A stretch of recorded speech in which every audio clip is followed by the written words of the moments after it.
drinking this hot water. I see. Hello everyone, welcome to another episode of Men and Status Podcast, where we unravel the stories of the men that are shaping African fashion industry today. Today's guest is a designer whose craftsmanship has redefined modern menswear. He's the creative force of the brand HOPELYN GUHDEZ Couture, a brand that is well known for creating exceptional suits that transforms confidence into style, from perfectly tailored business suits to traditional men attire. So join us as we dive deep into his journey, as we learn the art of tailoring, to discuss more about what it takes for men to look their absolute good. Let's welcome HOPELYN. Hello, Mr. HOPELYN. Hello, Chief. Nice to have you on the second episode of Men and Status Podcast. Good to have you here, Gideon, by the way. Thank you. I like what you're doing.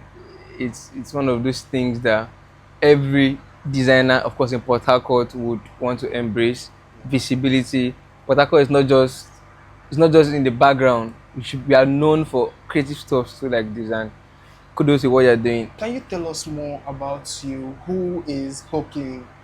For HOPELYN is a very ambitious young man, first of all, who has a strong affinity for fashion and philosophy and God, right? So going to the fashion business is more like expressing that part of me that came from a fashion conscious background. My mom traded clothes. She trained us selling clothes. She was not just selling clothes, she was also a stylist naturally. And so when you grow from that background, of course, automatically your wiring is already towards that, okay, fashion. And it became second nature to me. Yeah, I was pursuing a professional career in teaching professionally. I was actually a teacher in a secondary school. I taught for over 5 years. Was it like a creative teacher or like... I did physics and math. I wanted to be an engineer initially. You know how children would dream now? Yes. I want to become an engineer, doctor, those 5 professions then. And when engineering failed, physics and math in education was the next option. So I did math education combining physics. And of course, it was a teacher training college, so it automatically trained me. Although teaching was another aspect of me that I just love to share my knowledge. It came naturally to me, so it was still fine by me, right? I was still the fashion guy, the fashion conscious teacher, teaching maths and physics with swag, And then when I saw the 10-year plan, I was like, no, teaching doesn't have anything much for me. It's like me going to be a big fish in a small pond.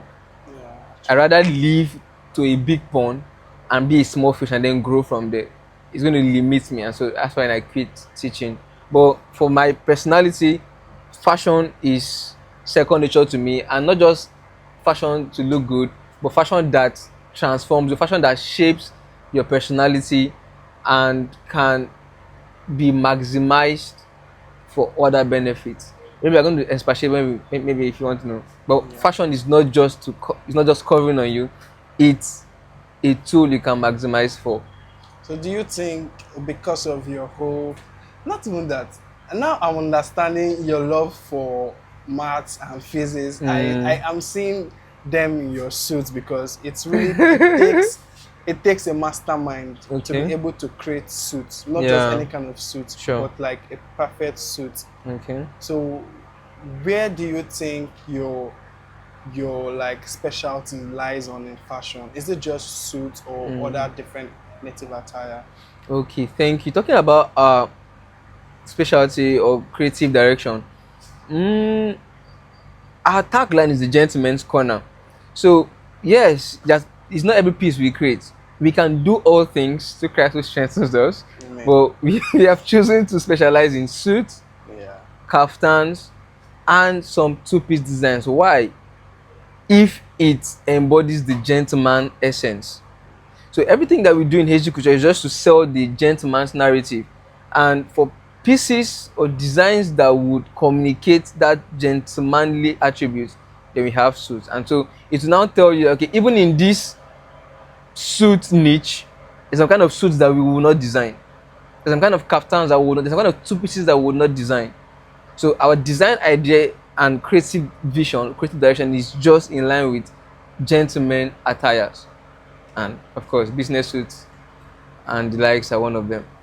What was the experience to your parents like? You're chasing fashion instead of the typical engineering that everybody wants to have in the house. Okay, I think that part came as a shocker eventually to my mom, especially, right? So she was aware of the teaching plan because when the engineering field, she was aware when I didn't meet up my cutoff for jam and I had to go do education, and so I was already training to become a full-time professional teacher. Yeah. And so fashion was like a side hustle, even when I started teaching at the time, like about 6 years ago, right? So I was selling fabrics and then still I had one or two tailors around that were doing, but it was a side hustle. So business was an environment that I grew up in, so I already understood how to do business. So transitioning into fashion business full time, it didn't really come. It wasn't really news per se. My mom just wanted me to do well. Yeah. Although our parents want us to go into professional careers, but Exactly. yeah, at the end of the day, you have to show working. So if she was already seeing the dividends of okay, me going into fashion and then there were results to show for it, it was not a struggle at the end of the day though. Especially when she came for my event. So I know mothers always have these soft spots. yeah. I understand that. Like before I went into fashion, my mom was like, "Are you sure?" And then I was like, "Yes, mom." Funny enough, she was even the one that got me my first sewing machine. Really? My first ever sewing machine, like Wow. a birthday gift. She gave it to me, and then my twin sister, she had to get. Twin Yes, sister. I'm actually a twin. I have a twin sister too. Really? That's doing fashion too. Really? My twin sister, she's into catering. Oh, Yeah, so okay. she bought me a sewing machine, and my twin sister, she got her this cake mixing machine. Oh, Yeah, that's so she was so much like, intentionality. because from childhood, she noticed that I'm really good in drawing, not just any kind of drawing, but drawing clothes. yeah, pattern illustration. Yes. Sharp. So she was like, "There's this law in my house. After your WAEC and JAM, you wait 1 year to learn a skill Okay. before That's really going interesting. into school." So Yeah. I used my own to like learn sewing. Okay. So that was how everything just came out, and I'm like, mothers always have these soft spots for their children. Well, my dad was like, "You have to be an engineer." Like, he needs Okay, an you engineer. need to in be the an engineer. house. Yes. And funny enough, I'm a graduate of mechanical engineering. But you're still engineering yes, clothes. yes, like you get. Wait, I graduated from school and like focusing on fashion. I'm like, Yeah. I'm really doing like part of engineering here in Yes, fashion yes, because I there's have a to technicality calculate. in Yes. it. Of course. And you like focusing on suits, I'm like, I really Yeah. respect you for that. What do you think Port Harcourt, specifically Port Harcourt men fashion designers are lacking in terms of? Well, I would be humble to say that I am still a rising designer. So I may not have a large perspective to give the best answer to your question. Maybe somebody else listening to us may have. But from my own experience and exposure, because of how I see fashion, I would want to say that maybe the communication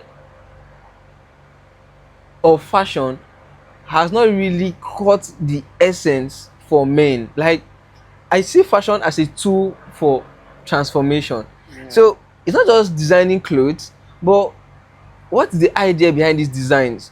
Can I wear? I believe that if you wear my piece, there is a measure of confidence. There is a measure of gentlemanliness you should come into, right? So I think some designers are just blandly selling their pieces, but beyond making clothes, I think people can tie an essence, like in terms of the marketing now in quotes, designers can tie an essence to this piece. So let us connect with your pieces even beyond the material, beyond the fabric. Right? I think there are so many designers out there, so many tailors out there. We don't really need more tailors, we just need culture shapers. So HOPELYN GUHDEZ Couture, HG Couture, is not just sewing clothes, but we're trying to shape a culture through fashion. So what's your advice for, as far as I'm concerned? I know that there are like upcoming designers. Yeah. So what's your advice for men upcoming designers in the Okay. fashion industry today? Men. Okay, let's limit it to men. Now, for the fashion industry, like I said ab initio, there are a lot of tailors, a number of designers. Right? If you must do something that is or would be appreciated, you have to hone your unique advantage. Like everybody has a unique selling point. Some person just go in and that's why they're competing. I'm not competing with anybody because my philosophy is original. Yeah. Yes, I'm making clothes, I'm making suits, I'm making kaftans, as the case may be, but beyond those things, there's an idea I'm trying to sell. So every fashion designer or rising tailor, whoever in the fashion industry, understand your brand. Yes, understand your brand and sell your brand. Don't just sell clothes. Let me look at the camera this time. Understand your brand and sell your brand. I think branding is one thing that I hardly even see it. People sell clothes, yes. People are good at marketing, selling, posting, but branding and communicating an essence, I don't see it. When it comes to branding, I feel like the word branding is like a universe that embodies so many It's things. a lot too. That I think there's this thing I stumbled upon, the nine indices you can use to measure a brand. Brand is just an encompassing word for about 9 separate. Has to do with vision, has to do with culture, has to do with communication, has to do with it's keeping my mind now, but 9 different, you know. So, Mr. HOPELYN, if you're able to change two things in the fashion industry today, what would that be? 2 things. Right now, I am changing something, and I'm going to. Right now, I want that thing I'm trying to change is purposeful transformation. I believe that your identity should not betray you, or how you appear should not betray you. I should not see you and think of you, or not. You know, people lose opportunities by how they show up. Actually, Yeah, I've been privileged to get access to rooms just because of the way I was dressed. People will not question certain things because of the way you show up.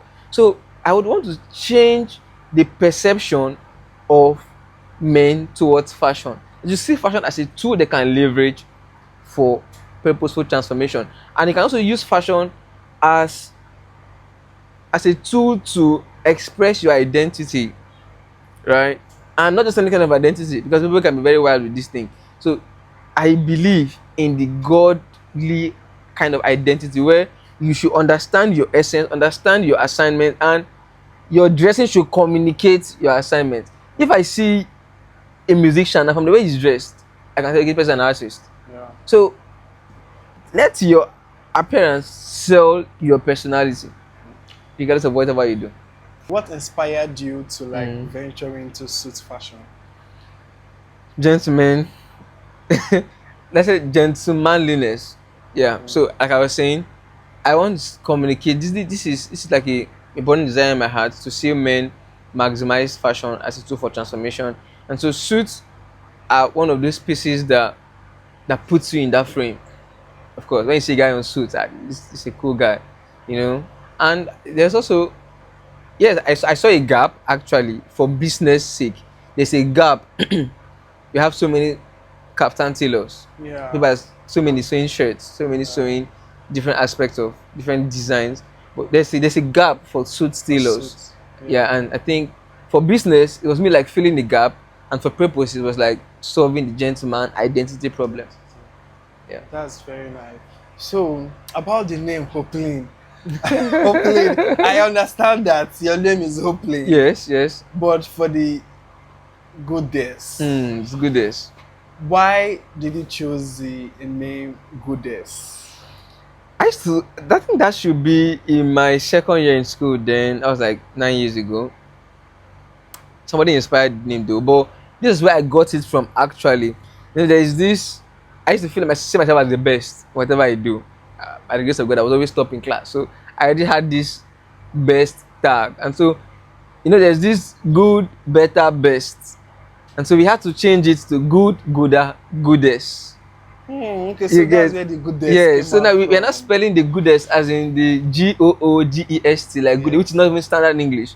You now have to stylize a non-standard spelling. So Yeah. boy, that's that story. Yeah. So the GUHDEZ is a non-standard stylized spelling of best. I love the fact that you're a plain, simple, minimalist man. Yes, And I yes, love the yes. fact that you're, like you said, Mm. so many people tend to misinterpret fashion Yeah. into different things. Mm. And I love the fact that you're keeping it strict with your clothing. You're not Yeah. making it look extravagant. Yeah. You're just like going for what you want. You're delivering your assignment and you're delivering your message to the world. I love how you do that. So can you like please list 7 fashion designers in Port Harcourt? This is like the last question for today. Okay. Can you like mention 7 fashion Yeah, designers I in know Port Harcourt? 1,000 of them. I know of KTT, one of my favorite guys. KTT wardrobe is good. There's this Amakri, is good too. There's Austin. Shout out to Amakri. Yeah, shout out to big guys doing amazing stuff in the fashion industry here in Port Harcourt. There's Amakri, there's KTT wardrobe, there's Austin Richards, there is Wheels Wear, is good too, very good. There's HG Couture. Come on now. Yeah, we have oh god, they can't see me so well. Yes. We have HOPELYN GUHDEZ Couture. Yes, yes. One yes. of the best fashion designers in Port Harcourt, guys. Yes, yes. Not joking. There's HG. There's Black Hope too. Black Hope is doing well. Yeah. I think Black Hope is good for his streetwear. One of these persons that gave me an edge, a helping hand when I was starting. Black Hope is good. There is Eku's Concept. He's my guy. Man, he have small, but it's good. It's very good too. Yeah. That's like how many already? That's like 7. That's like 7. Okay, but there are a number of them. Yeah. From male designers. A number of them, right? Yeah. So what's your advice for our young designers? Young designers, there's pressure. There's pressure. So you may be looking at some big brands like Sheyi Body and their massive structures. Like this other guy too that's doing his UK, what's it called now? USA. That's Is it Maya Tafo? no, not my. My too is very good. Casual now, you mean casual. He's doing his USA tour and all of that. These guys are really good. There should be an inspiration, not a competition. Exactly. Know your competition and know your inspiration. You get, so that's one part, so that you don't get to feel discouraged. Yes. Right? So draw your inspiration, get people that inspire you, and then believe that you can do it, because there's a lot that your belief has to play in your business. It's how you see your business that people will see it. Before people started perceiving me as premium, I saw myself, because as a matter of fact, founder branding matters a lot in our business. So how do you carry it? It's the way you carry the thing that people are going to carry it as well. Exactly. So as a rising designer, male designer, understand who your competition is and who your inspiration is, so you don't get pressured, and then learn from your inspirations, right? Look at them carefully and replicate, and also have that belief that you can actually do something worth identifying with. Believe. Yeah. And then put the work. Believe. And put the work. And put in the work. Yes, put the work. That's a very nice thing for you to say. Thank you, Mr. HOPELYN, for coming to our podcast. Thank you for having us. Your place is so beautiful. It's my pleasure. And I wish to come and shop one or two, especially this outfit. Yeah, shopping now. After this session, you're shopping now. Yeah, it's so good to have you. And like I said earlier, I like what you're doing. Keep it up. Well done. Well done very much. Thank you. My name is Gideon, and this podcast is proudly sponsored by Rebel Fashion Collection. See you in the next episode.